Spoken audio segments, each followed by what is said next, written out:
16E will be available Friday. The smaller phone comes at a price point just $599, a budget-friendly option there, and our own Dan Howley joins me now to tell us 3 things that you need to know about the iPhone SE here. 16E.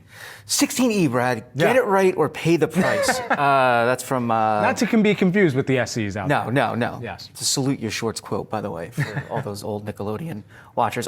This is the iPhone 16E. You can see it right here in my incredibly handsome hands.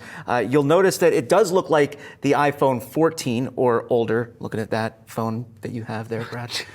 It's got on the back one single camera. That's probably the biggest standout that you're going to notice.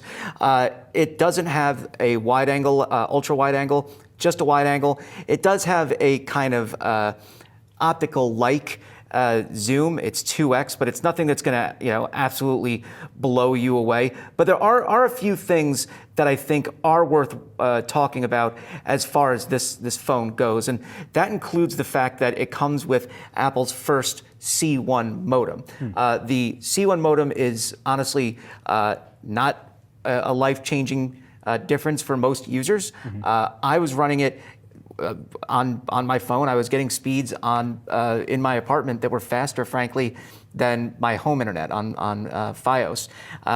But I usually get that on my regular phone as well. So the 16 Pro. So it's an Apple change, but not necessarily a consumer change. Over time, though, Apple says this will get better battery life as a result, and then will allow them to customize designs a little bit more. But for most people, it's not that big of a deal. The other thing is it has Apple's A18 processor. Now, when you would get the older SE, you wouldn't necessarily get the latest processor. You would also get a design that frankly felt outdated. And while this does have the design of the 14, it does feel a little newer. The A18 chip, by the way, also means you get access to Apple Intelligence. Interesting. For whatever that's worth right now. I use Apple Intelligence, totally honestly. The summaries are cool. It'll summarize your notifications with people. It'll summarize some news notifications. That's been a little iffy. But I do like the notifications with texting back and forth with folks. That's actually genuinely helpful. The writing tools, not going to use. I'm a writer. I don't want to do that.